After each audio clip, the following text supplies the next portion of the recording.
আসসালামু আলাইকুম সবাইকে। সকাল সকাল বের হইছি, ক্যাম্পাসে যাব, ক্লাস করব। আমার বান্ধবী মারিয়া, সে যেদিন ক্লাসে আসবে সেদিন আমাকে ফোন দিয়ে ঘুম থেকে উঠায় দেবে, সেদিন আমারও যাওয়া লাগবে।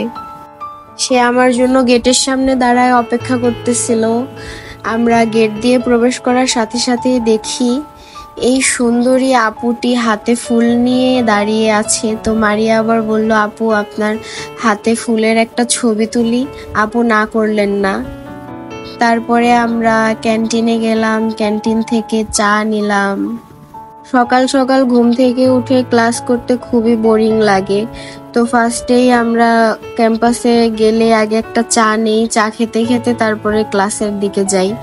এটা একদম রুটিন মাফিক, মানে আগে ক্যাম্পাসে গেলে একটা চা খাওয়া লাগবে, চা খেয়ে তারপরে ক্লাসে যেতে হবে, না হলে একটা ঘুম ঘুম ভাব থাকে, মনোযোগ দিয়ে ক্লাস করতে পারি না। এই জন্য চা খাওয়াটা খুবই গুরুত্বপূর্ণ একটি কাজ। এই যে আমি মনোযোগ সহকারে ক্লাস করতেছিলাম, আমার পাশের জন মনোযোগ দিয়ে ক্লাস করতে করতে ঘুম এসে পড়েছে। ওই যে দেখা যায় মারিয়া খুব মনোযোগ দিয়ে ক্লাস করতেছে। আহা, কি মনোযোগ গো!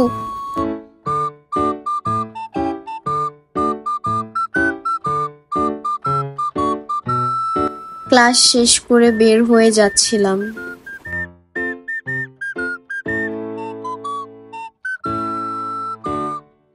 আমাদের সমাজবিজ্ঞান ডিপার্টমেন্ট থেকে এই কৃষ্ণচূড়া ফুল গাছের ভিউটা খুব সুন্দর দেখা যায়। সবাই মোটামুটি এখানে ছবি তোলে।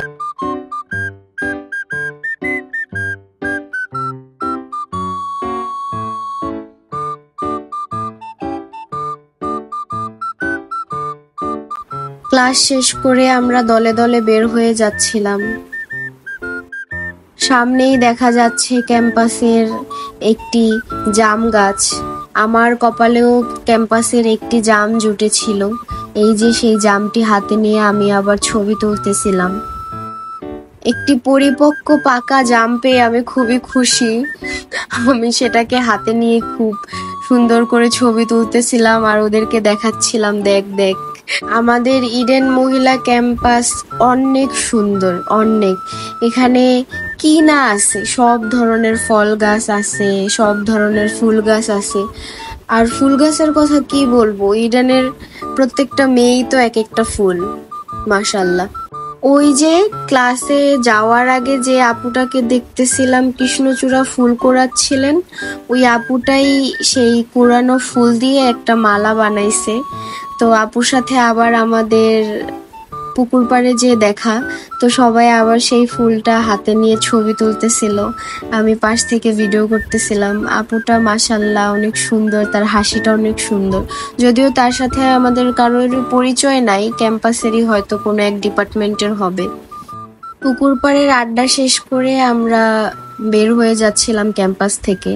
ক্যাম্পাসের বাইরে আমাদের জন্য অপেক্ষা করতেছিল আমাদের ঢাকা কলেজের বন্ধু সাব্বির আর মুরসালিন।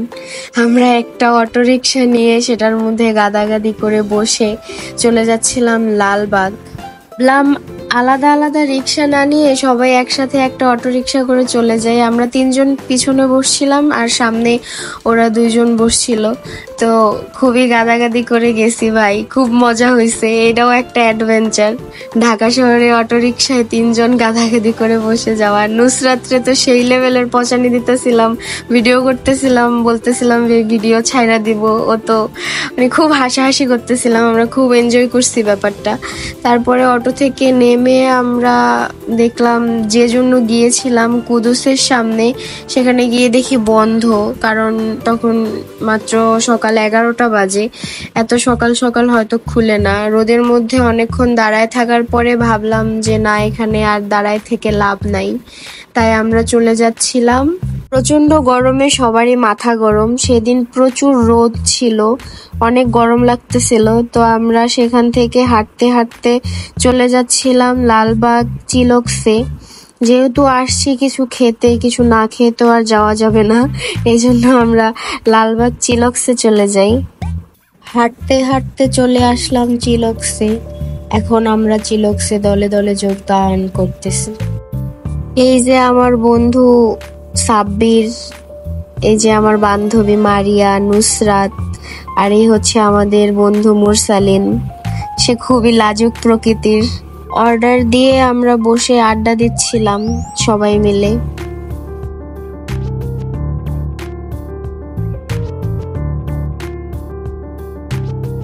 আড্ডা দিতে দিতে মনে হলো আমরা তো শুধু আড্ডা দিতে আসি নাই, আমরা ছবি তুলতে আসছি। তো ব্যাগ থেকে চশমা টশমা বের করে আমরা প্রস্তুতি নিচ্ছিলাম সবাই, যে কিভাবে কোন স্টাইলের রিলস বানানো যাবে, টিকটক করা যাবে, ভিডিও করা যাবে, ছবি তোলা যাবে। এই যে আমার বন্ধু দেখেন কিভাবে ছবি তুলে দিচ্ছে, বাহ! তুই সেই লেভেলের ফটোগ্রাফার রে ভাই। বন্ধু সাব্বির, হতাশাগ্রস্ত সাব্বির, দল ক্ষমতায় থাকার পরও তার হতাশার কোনো শেষ নাই, সে খুবই হতাশ। এই যে আরেকজন হতাশাগ্রস্ত পাবলিক, সে সবসময় হতাশাগ্রস্ত থাকে। রেস্টুরেন্টে গেছি আর রিলস বানাবো না, এটা কি হইতে পারে? আমার বান্ধবী মারিয়া কি সুন্দর আমাদেরকে নিয়ে রিলস বানাচ্ছিল। এর মধ্যে আমাদের অর্ডারটা চলে আসে। বরাবরের মতোই সাব্বির আমাদেরকে এনে সার্ভ করতেছিল। ও অনেক মানুষ ভালো, ও সব সময় সব জায়গায় গেলে আমাদেরকে এনে সার্ভ টার্ভ করে দেয়। আমি আবার ওর মানিব্যাগ থেকে 5টা মানে ইন্ডিয়ান একটা টাকা পাইয়ে ওইটা নিয়ে নিছি। তারপরে আমরা সবাই তো খাবার নিছি ভাই, যাই নিছি, এটা তো ছবি তোলা লাগবে, সুন্দর করে ছবি তোলা লাগবে স্টোরি দেওয়ার জন্য। আমরা সেটাই করতেছিলাম। পরে খা ভাই, আগে সুন্দর মতো ছবি তোলা নেই। প্রচন্ড গরম ছিল, এই জন্য আমরা একটু ড্রিঙ্কস নিয়েছিলাম সবাই। তো ড্রিঙ্কসটা খুবই বাজে ছিল, এত বাজে ড্রিঙ্কস আমি কখনো খাই নাই। নাম ছিল আইস লেমন টি, লেমনের কোনো কিছুই ছিল না, চায়েরও কোনো ফ্লেভার ছিল না, একটুও মজা ছিল না। আমার এক্সপ্রেশন দেখেন, মানে লস প্রজেক্ট, টাকাটাই নষ্ট। 99 টাকা করে ছিল পার গ্লাস। জায়গা বাই, আল্লাহ হাফেজ, টাটা, গুড নাইট। তার সবাই একটু কথা খালি সেই জঘন্য ড্রিঙ্কসটা খেতে খেতে আমরা বের হয়ে যাচ্ছিলাম। এই তো শেষ আমাদের ঘোরাফেরা, এখন সবার বাড়ি যাওয়ার পালা। আল্লাহ হাফেজ।